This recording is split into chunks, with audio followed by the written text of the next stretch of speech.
I admit I had some misgivings about the Truth and Reconciliation events happening in Vancouver this week. There are so many layers to unravel and so many systems involved that I couldn't decide where I belong on the spectrum, for or opposed to this process.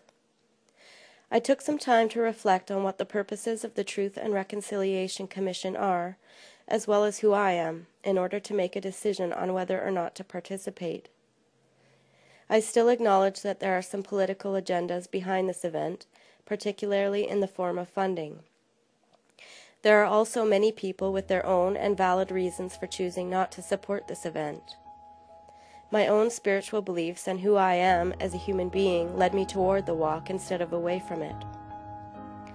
I had to concede that if only one survivor of the residential school system found healing this week, then the entire event would have been an enormous success. I believe that Creator is leading those who are seeking justice and restoration of their nationhood, those seeking truth and freedom from oppression, and those seeking healing.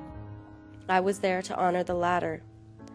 I was there to discover my place in this historical process as well as to claim my responsibility toward my community and toward my earth to which I belong. There were different options for survivors this week, and to describe them here feels as if it might pollute the experience somehow, so I choose not to go into great detail about that. I will, however, relay an experience to you from my dear friend. He arrived at the P&E grounds on Saturday afternoon, but he walked into the wrong building. He stood near the doorway for a moment, and just as he was getting ready to leave, a woman volunteer approached him and asked him if he was there to make a disclosure. He said he thought about it for a moment and said okay. When he was finished making his disclosure, the woman told him that she had been sitting down eating her lunch when she saw him walk into the room. She said as she looked at him, she saw a lost little boy instead of the grown man that he is, and she knew that she had to reach him before he walked out the door.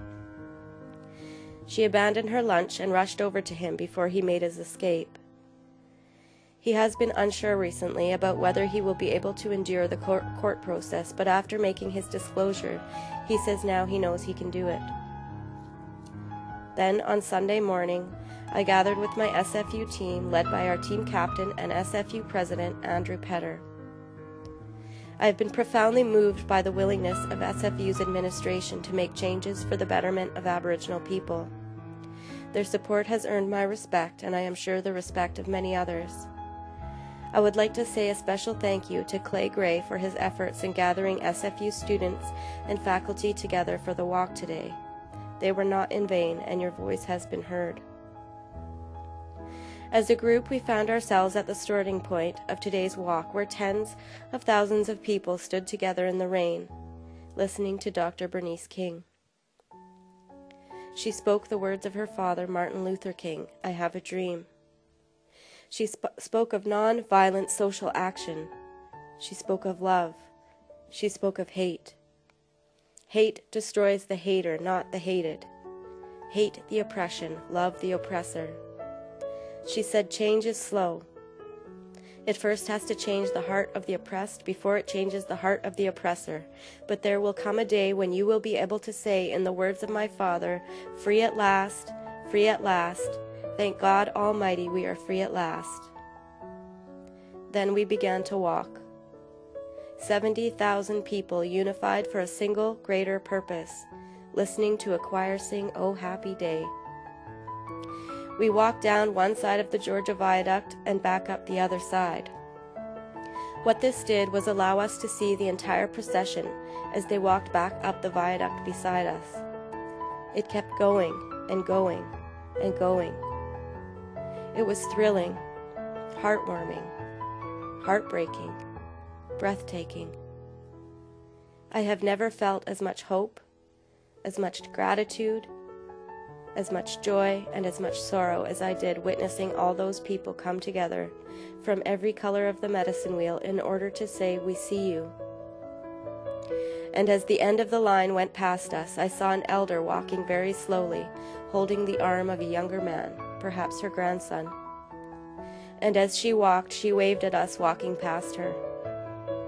She cried and cried tears of joy as you could see the look of wonder on her face at the thousands and thousands of people who walked for her.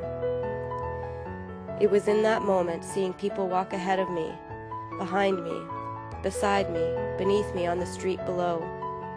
I was surrounded by people walking, and this elder's face said more than any words ever could, and I was overwhelmed with all that meant. To my mother, who walked beside me, who always walks beside me. To my father, to my brothers and sisters, to my grandmother, to my cousins, to my aunties and uncles, to my many friends, to my ancestors, and to me.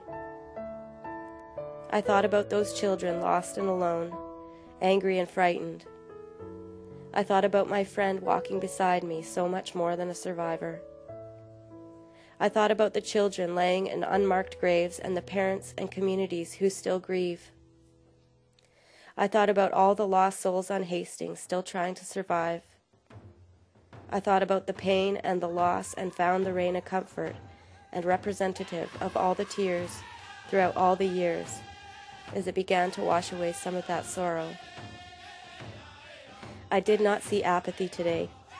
I did not see anger or misunderstanding. I saw hope. I saw forgiveness. I saw unification. I saw joy. I am left feeling overwhelmed and know that this is just the beginning of something much bigger than I. Bernice King said, "We are never truly free. There will always be someone being oppressed, and what happens to one happens to us all." I believe that, and I pray Creator gives me the strength and the grace to always stand on the right side of history. We are responsible for one another. Walk with love always. I know we did today.